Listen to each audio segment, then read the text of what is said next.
দেখো বন্ধুরা কতটা সুন্দরভাবে সাবানটা বেরিয়ে আসলো। আর আমি হাতে একটু ঘষে দেখবো কতটা সুন্দর ফেনা হয়। দেখো বন্ধুরা কতটা সুন্দর ফেনা হচ্ছে, যত ঘষবো তত ফেনা হবে। দেখো বন্ধুরা হাতটা কতটা উজ্জ্বল হয়েছে। তো আমরা সবাই জানি যে শসা থেকে অনেক কালো দাগ দূর করে।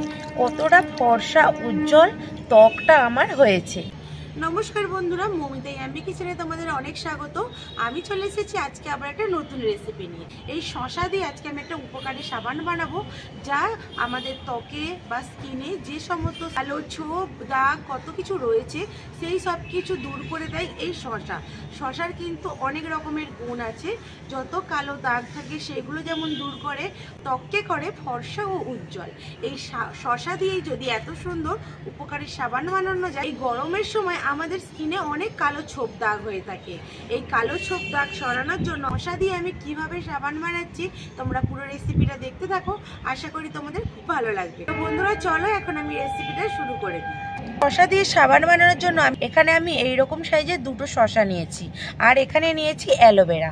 এই অ্যালোভেরাটা আমাদের গাছেরই, আমি লাগিয়েছিলাম, সেখান থেকে আজকে কেটে নিয়ে এসেছি। তোমরা চাইলে অ্যালোভেরা জেলটা ব্যবহার করতে পারো, কিন্তু একদম ডাইরেক্ট এরকম অ্যালোভেরাটা দিলে সাবানটা খুব সুন্দর হয়। অ্যালোভেরাটা কেটে বন্ধুরা আমি আধা ঘন্টা আগে রেখে দিয়েছিলাম।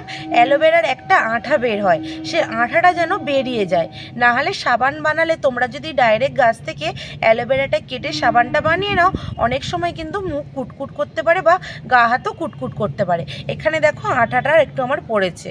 এরকমভাবে আমি আধা ঘন্টা ধরে কেটে রেখেছিলাম আর সমস্ত আঠাটা বেরিয়ে গেছে। এখন আমি শসাগুলোকে ছোট ছোট করে কেটে নেব। শসাগুলো আমি আগে থেকেই পরিষ্কার করে একটু ধুয়ে নিয়েছি। আর আজকে সাবান বানানোর জন্য আমি এখানে খোসাটা ফেলবো না, শসার খোসাটা থাকবে। আমি শুধু এরকম সামনে আর পেছনের অংশটা একটু একটু করে কেটে বাদ দিয়ে দেব। দিয়ে আমি এটাকে ছোট ছোট করে শসাটা কেটে নেব।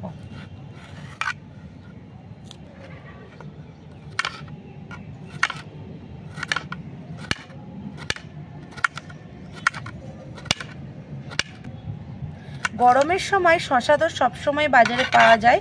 এই রকমভাবে শসা কিনে তোমরা একবার সাবানটা বানিয়ে দেখো। যাদের গালে বা শরীরে কোনো কালো দাগ রয়েছে, ছোপ দাগ রয়েছে, সেই দাগ কিন্তু সব চলে যাবে। এই শসা খুব একটা উপকারী জিনিস। আমাদের যেমন খেলেও শসা খুব উপকার, সেরকম এইভাবে সাবান বানিয়ে আমরা যখন সাবানটা গায়ের মধ্যে ব্যবহার করব, কোনো কিছুতে ক্ষতি হবে না। এখানে আমি শসাগুলোকে সব এইরকম করে ছোট ছোট করে কেটে নিয়েছি। এটা এখন আমি একটা মিক্সিং জারের মধ্যে একদম দিয়ে দেব। এখানে আমি একটা মিক্সিং জার নিয়েছি, শসাগুলোকে একদম মিক্সিং জারের মধ্যে দিয়ে দিচ্ছি।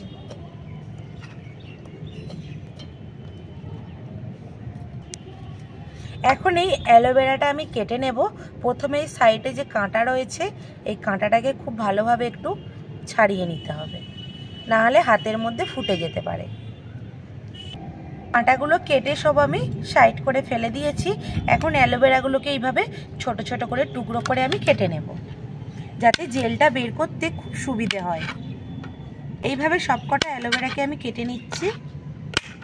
এরকমভাবে ছোট ছোট টুকরো করে কেটে নিয়েছি।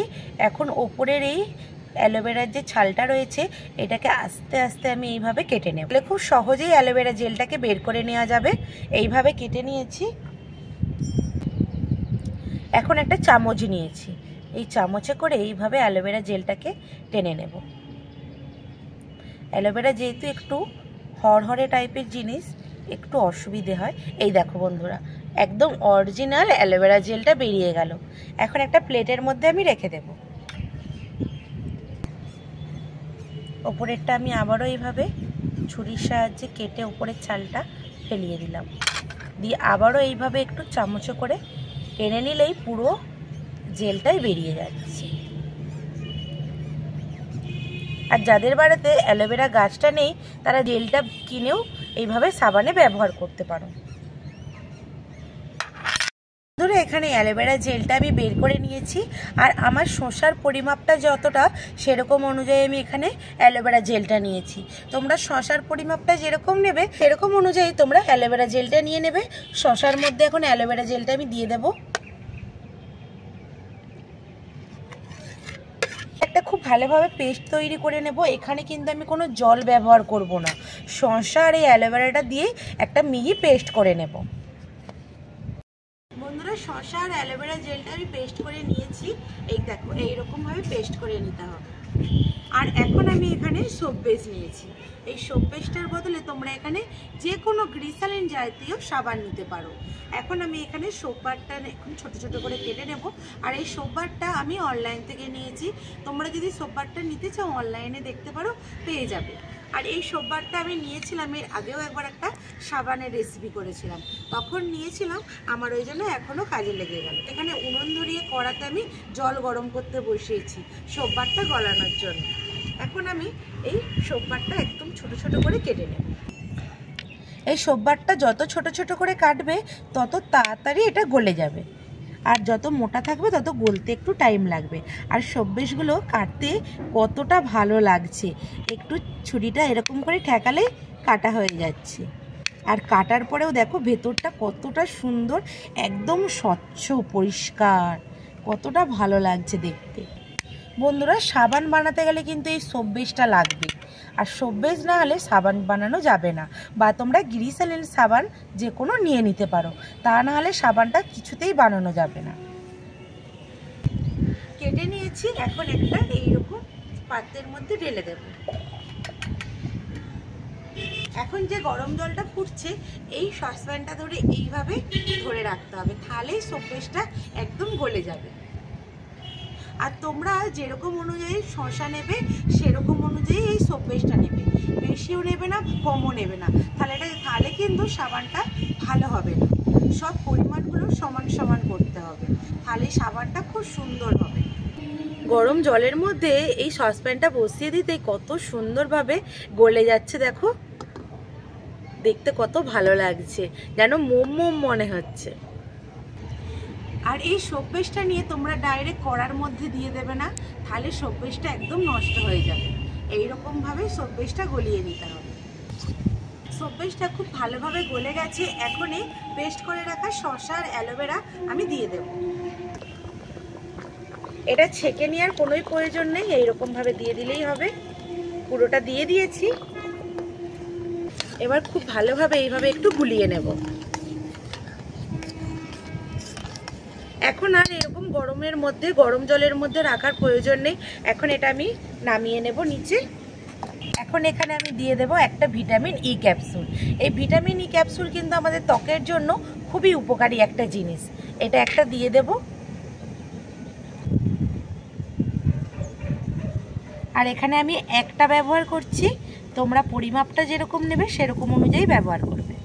বন্ধুরা আমি এখানে একটু সবুজ ফুড কালার দিচ্ছি, তোমরা এটা চাইলে দিতেও পারো বা নাও পারো, এটা যাতে সাবানটার একটু কালারটা সবুজ সবুজ হয়। দেখো দিয়ে আমি গুলিয়ে নিয়েছি, আর কালারটা কতটা সুন্দর হয়েছে। বন্ধুরা এবার আমি এখানে একটা সাবান বানানোর জন্য একটা মোল্ড নিয়েছি। এই মোল্ডটাও আমি অনলাইন থেকে নিয়েছি। তোমাদের সবার কাছে যদি না এরকম মোল্ড থাকে, তোমরা স্টিলের একটা বাটি নিতে পারো। যে কোনো স্টিলের বাটিতে একটুখানি তেল ব্রাশ করে তার মধ্যেও সাবানটা বানিয়ে নিতে পারো। এখন আমি এরকম মোল্ডের মধ্যে সাবানটা বসানোর জন্য দিয়ে দিচ্ছি। এই মোল্ডের মধ্যে সাবানটা বসিয়ে দিলে দেখতে খুব সুন্দর লাগে। এখানে আমার চারটে মোল্ডের চারটে খোপ রয়েছে, চারটেই একদম কত সুন্দরভাবে সমান সমান হয়ে আমার এটা হয়ে গেছে। ওপরে এই যে সাদা ফেনাগুলো যে পড়েছে এটা একটু ফেলে দেব, তাহলে সাবানটা দেখতেও খুব ভালো লাগবে। বন্ধুরা এখানে আমি সাবানটা বসাতে দিয়েছি। এটা এখন 6 থেকে 7 ঘন্টা রেখে দেব, তাহলেই খুব ভালোভাবে সাবানটা জমে যাবে। তাহলে দেখা হচ্ছে ঠিক 6 থেকে 7 ঘন্টা পরে। বন্ধুরা 7 ঘন্টা পরে আবার চলে আসলাম। সাবানটা পারফেক্টভাবে বসে গেছে, আর কতটা সুন্দর হয়েছে সাবানটা আমি তুলে দেখাচ্ছি, কতটা সুন্দর হয়েছে। আমি কিন্তু 7 ঘন্টা এইরকমভাবে নর্মাল জায়গায় রেখে দিয়েছিলাম। দেখো সাইডগুলো কত সুন্দর ছেড়ে গেছে। এইবার আমি সাবানটা তুলে নেব। দেখো বন্ধুরা কতটা সুন্দরভাবে সাবানটা বেরিয়ে আসলো। আর কে বলবে যে এটা সামান্য শসা দিয়ে বানানো হয়েছে। বাকি সাবানগুলো না আমি তুলে একটা পাত্রের মধ্যে রেখে দেব। এই দেখো বন্ধুরা কতটা সুন্দরভাবে প্রত্যেকটা সাবান ছেড়ে যাচ্ছে। এখানে একটা আমি সাবান নিয়ে নিয়েছি হাতের মধ্যে, আর এখানে একটা বাটিতে জল নিয়েছি। এখন আমি হাতে একটু ঘষে দেখব কতটা সুন্দর ফেনা হয়। দেখো বন্ধুরা কতটা সুন্দর ফেনা হচ্ছে, আর যত ঘষবো তত ফেনা হবে। খুব ভালোভাবে হাতের মধ্যে সাবানটা এইভাবে ঘষে নেব। এবার আমি হাতটা ধুয়ে দেখাবো হাতটা কতটা আমার ফর্সা উজ্জ্বল হয়েছে, আর স্কিনটা কতটা সুন্দর হয়েছে, আর ফেনাটা দেখো কত সুন্দর হয়েছে। এইভাবে আমরা যদি পুরো শরীরে এই সাবানটা মাখি, আমাদের শরীরে যত কালো চোপ দাগ রয়েছে সেগুলো কিন্তু উঠে যাবে। এখন আমি হাতটা ধুয়ে নেব। দেখো বন্ধুরা হাতটা কতটা উজ্জ্বল হয়েছে। এমনিতে আমরা সবাই জানি যে শসা থেকে অনেক কালো দাগ দূর করে। কতটা ফর্সা উজ্জ্বল ত্বকটা আমার হয়েছে। বাড়িতেই আমি কত উপকারী একটা সাবান বানিয়ে ফেললাম। বন্ধুরা তোমরা তো দেখতেই পেলে কত সহজভাবে এই শসার সাবানটা হয়ে যায়। আর এই গরমের সময় আমাদের স্কিনে অনেক প্রবলেম হয়ে থাকে, সেই প্রবলেমগুলোর জন্য আমাদের নিজেদেরই মুখটা খুব বাজে দেখতে লাগে। তোমরা বাড়িতে একবার এরকমভাবে শসা দিয়ে সাবান বানাবে, সেই সাবানটা তোমরা শরীরে মেখে ব্যবহার করবে, তোমরা কিন্তু তার উপকার অনেকটাই পাবে। আজকের এই সাবান বানানো ভিডিওটা আমি এখানেই শেষ করছি বন্ধুরা। দেখা হবে নতুন কোনো রেসিপি নিয়ে। আর আমার রেসিপিগুলো যদি সব ভালো লাগে একটা করে লাইক করে দেবে, আমার চ্যানেলটা সাবস্ক্রাইব করে আমার পাশে থাকবে। ফেসবুক থেকে দেখলে পেজটিকে ফলো করে দেবে। ততক্ষণে ভালো থাকবে, সুস্থ থাকবে, সাবধানে থাকবে, আর আমার সমস্ত রেসিপিগুলো দেখতে থাকবে বন্ধুরা। টাটা।